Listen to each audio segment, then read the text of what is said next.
শীত যেন চলেই এলো, দরজায় কড়া নাড়ছে। সকালবেলা ঘুম থেকে ওঠার পর হালকা আকাশে কুয়াশা আর শীতের একটা আভা। উঠলেই যেন কেমন একটা ফিল করি শীত এসে গেছে। তারপরেই তো দুপুরে নিমপাতা ভুনা করেছি অনেকটা তেল পেঁয়াজ মশলা দিয়ে, তো সেটাই আজকে শেয়ার করব। তাহলে চলুন আর অন্যান্য ভিডিওগুলো আগেই দেখে নিই। সো হ্যালো এভরিওয়ান, আসসালামু আলাইকুম, কেমন আছেন সবাই? এই তো সকালে রান্নাবাড়া থেকে আজকের ভিডিওটা শুরু করেছি। প্রথমে ভাতটা তো বসিয়েই দিলাম। তারপর এই তো টাটকা কিছু ঢ্যাঁড়স আনা হয়েছিল, সেই ঢ্যাঁড়সগুলো ধুয়ে কেটে এরপর ভাজি করতে বসিয়ে দিচ্ছি। আর এই ঢ্যাঁড়সটা ভাজি হতে থাকবে আর আমি হাতের হাজারো কাজ ছেড়ে নেব। ইদানিং সকালবেলা উঠলে না কেমন মনে হয় শীত যেন আমার দরজায় কড়া নাড়ছে, যখন তখন ঢুকে পড়বে। সকালবেলা উঠলে হালকা হালকা ঠান্ডা লাগে আর আকাশে কুয়াশা কুয়াশা একটা ভাব থাকে, বেশ ভালো লাগে। ভাজি করতে বসিয়ে দিয়ে চলে এসেছি কাপড় ধোয়ার জন্য, কাপড়টা ভেজাতে। এটা আমার প্রতিদিনের রুটিন। ঘর মোছা, কাপড় কাচা, রান্না বাড়া সকাল সকাল সব কিছুই সেরে নিই। কারণ এই তো শীতের ওয়েদার চলে এসেছে, বেলাটা এত বেশি ছোট হয়ে গেছে, কাজ করে একদমই পারি না। সবসময় ঝটপট করে কাজ করার চেষ্টা করি, অনেক সকাল সকাল ঘুম থেকে উঠি। এরপর এই তো সকালে রান্না শেষ করেছি, খাওয়া দাওয়া শেষ করার পর সোজা গিয়েছিলাম ছাদে অল্প কিছু পেপলি পাতা তুলতে। এই যে দেখুন পেপলি শাকের ফুল, আপনারা কখনো কি কেউ দেখেছেন? না দেখলে এখনই দেখে নিন। তারপর এই তো অনেকগুলো শাক তুলে নিয়েছি। এরপর আসুন আপনাদের একটা জিনিস দেখাই। এটা হচ্ছে আমার ছাদের ছাদ বাগান। তো আমার ছাদে ছোট্ট একটা পেঁপে গাছ আছে, মাশাল্লাহ তাতে পেঁপে ধরেছে। সবাই কিন্তু মাশাল্লাহ বলবেন। এরপর কুমড়ো ফুল দেখুন, অনেক কুমড়ো ফুল ফুটেছে।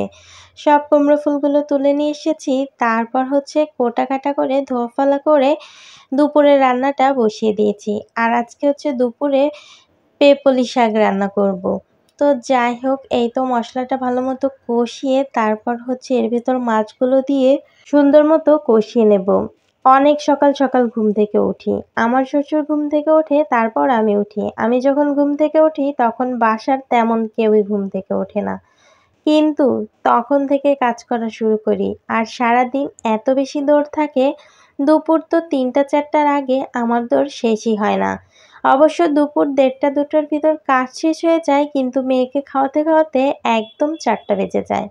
তারপর একটু রেস্ট নিতে হয়, মেয়েকে পড়াতে হয়, বেশ একটা প্যারার ভিতর থাকতে হয়।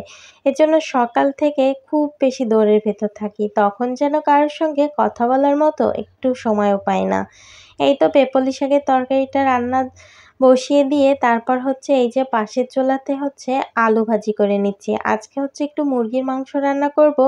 এজন্য মুরগির মাংসে আলু ভেজে দিলে আমার কাছে বেশ ভালো লাগে।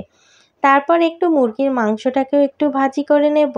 আর মাংসটা সুন্দর মতো ভাজি করার জন্য লবণ দিয়েছি, হলুদ দেব না। লবণ দিলে হবে কি, মাংসের ভেতর লবণটা ভালো মতো ঢুকে যাবে। আর এই তো পেপলি শাকটা রান্না করা প্রায় শেষ।